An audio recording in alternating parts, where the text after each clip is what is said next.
You're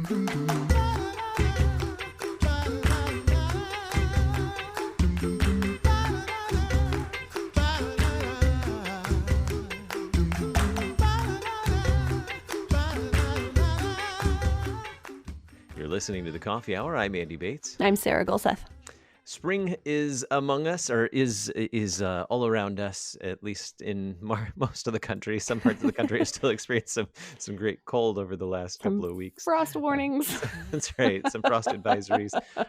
But this year there are family gardens, victory gardens, and community gardens that are just picking up popularity and growing very quickly in terms of popularity. So, how do you prepare for a garden? To help us with that today, we have our guest Gwen Zagore, and along with Gwen, we have Bob Zagore. You might recognize these names, friends of ours from the Office of National Mission. Bob is the executive director, and Gwen is lovely bride, who is an expert when it comes to all things, to growing things and to soil. So Gwen and Bob, thank you so much for joining us today on the Coffee Hour. Thank you so much. It's fun to be here. Great to be here. I'll just sit here and stare at Gwen.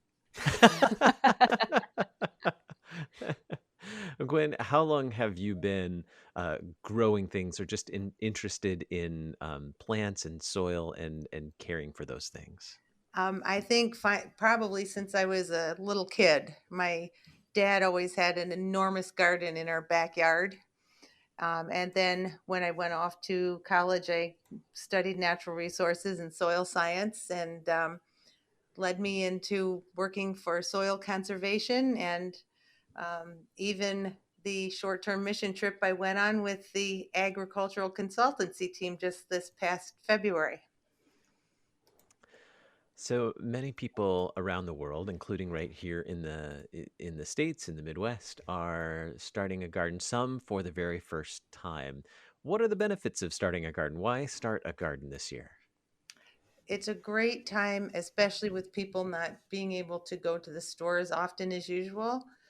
You can grow your own produce right out your own back door. It's a real sense of accomplishment to go out to your garden or even your patio pot and have a handful of fresh cherry tomatoes to throw in your salad.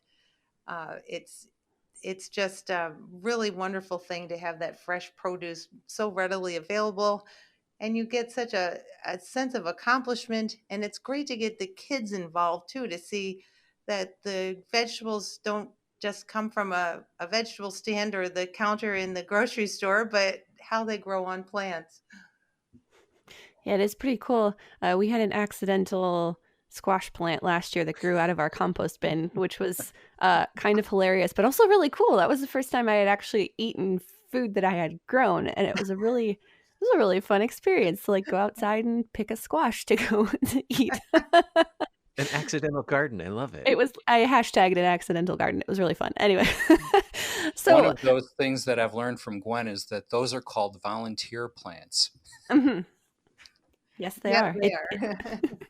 It definitely volunteered itself for us, and we ate delicious squash for several weeks before it died. But anyway, so if I'm starting a garden and I have maybe backyard space, or maybe there's a community garden that I could go to have a plot there.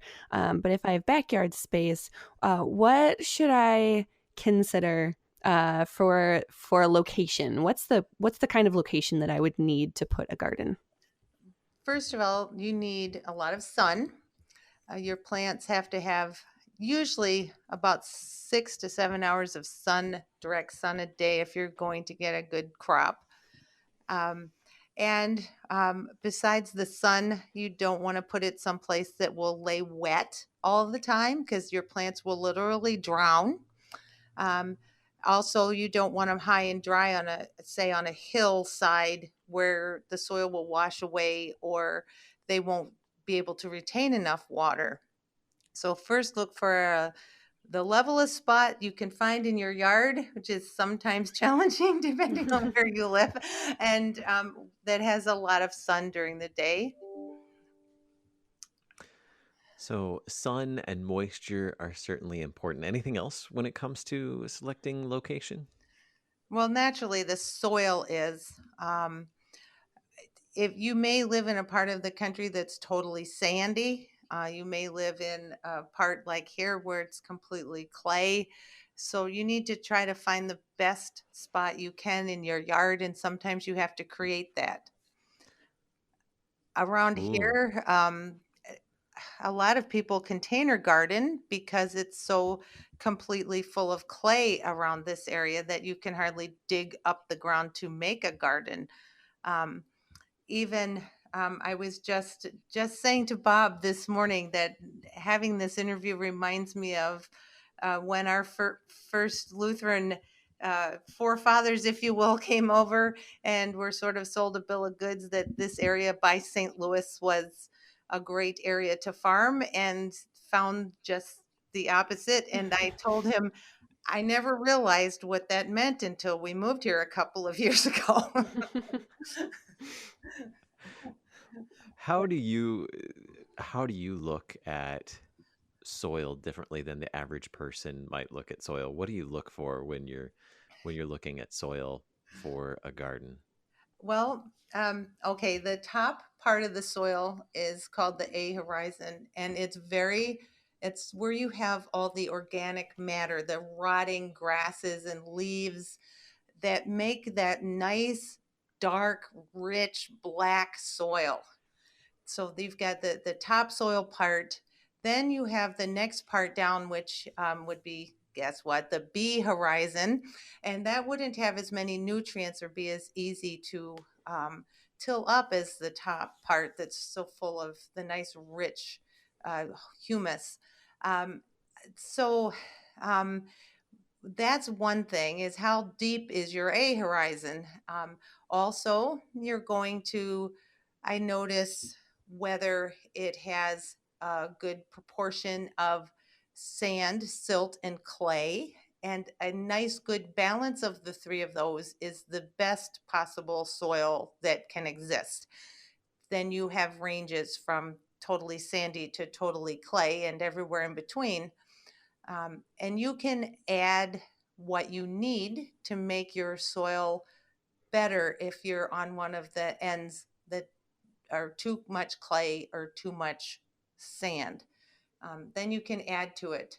Too much sand is actually easier because you can add lots of organic matter. Sarah just said she had a compost bin. Mhm. That's an awesome thing to do. If you've never gardened before and you're thinking of gardening, a compost bin is the a wonderful addition. Some neighborhoods need to have them in lovely little containers and kind of hidden away from neighbors. Others, you can just take a bunch of uh, um, chicken wire kind of stuff and make a container and throw everything in it. Now, what you need to throw in there is any kind of peelings or kitchen scraps, like Sarah ended up with the squash, leaves, grasses, eggshells, but absolutely no proteins, no meat scraps at all, because that'll draw rodents and other nasties. Um, and coffee grounds, and I mean anything that's plant material, and it rots and becomes wonderful, dark, rich humus full of nitrogen that just about anybody's soil would need. And you just mix it in with the soil when you're ready to plant, and it adds nutrients quite naturally to the ground. Mhm. Yeah, composting is that has been an adventure for us. I grew up in the city and we did not do anything like this, but I married a country farm boy, so so he has taught me a lot about all of these things and how to successfully actually grow food, since I am very bad at growing any any kind of plant. Uh, as noticed by the dead rose plant now in front of my desk that was alive a month ago. But anyway, um, so, so what about seeds? What kind of seeds or plants are good to start with, or what should we look for when starting seeds or plants?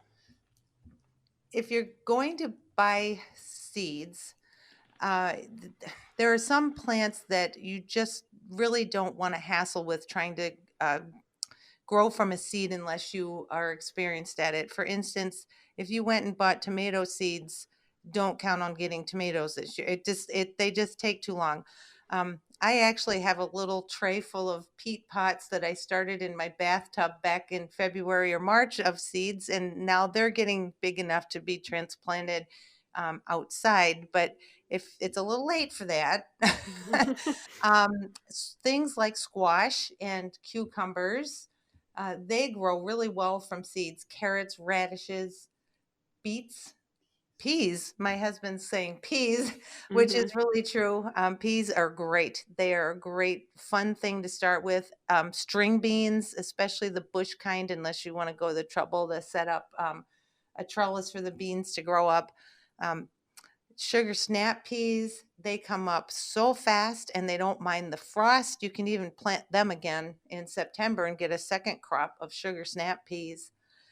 Otherwise, as far as plants go, tomatoes, go buy a plant. Don't try to start them from seed. Bell peppers, hot peppers, you go to Home Depot, go to Lowe's, go to garden centers, your favorite garden center run by the local person. Look for nice dark green foliage. You don't want anything yellow. They should be kind of chubby, I guess I'd say. You don't want long, skinny plants with a few leaves because they probably were light deprived or something. And then when you bury them, tomato plants, you should bury. Some people have said 2/3 of the plant. I think that's a bit extreme, but bury it at least 1/3 to a half of the way up the stem, and that makes it stronger and it puts out new leaves more quickly that way. Well, I'm excited and also to learn that I've done most of the things correctly this year in our new garden. So it sounds like I'm on track with Gwen Zagore's instructions here and what I've done and what I've planted. I started our tomatoes early. So I did start those from seed, but those were started much earlier. So they're ready to go. One more question. We have just like a minute left, and I bet this is one that Bob's eager to jump at. How might our gardening be different than the first ever gardeners? Well, our gardening is hard. That's the curse in Genesis 3. Thorns and thistles will yield for you. By the sweat of your brow, you'll eat bread. But that's the promise of Jesus, too, that he's overcome the curse of the law, that we actually enjoy this in a lot of ways. And in the end, as a result of our redemption, his death and resurrection, we can look forward to an eternity of feasting well without all of the hard work. Amen. Amen.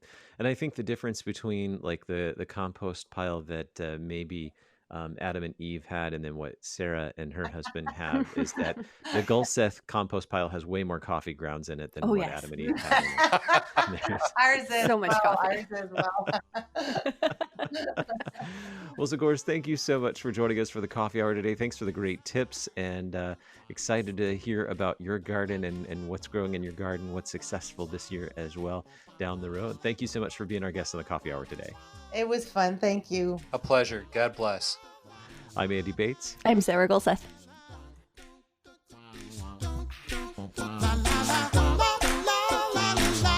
The Coffee Hour with Andy and Sarah is a production of KFUO. To support the Coffee Hour and KFUO Radio, visit KFUO.org. You can also text KFUO to 41444 or send an email to gifts@KFUO.org. And you can call us at 800-844-0524. KFUO. Christ for you, anytime, anywhere.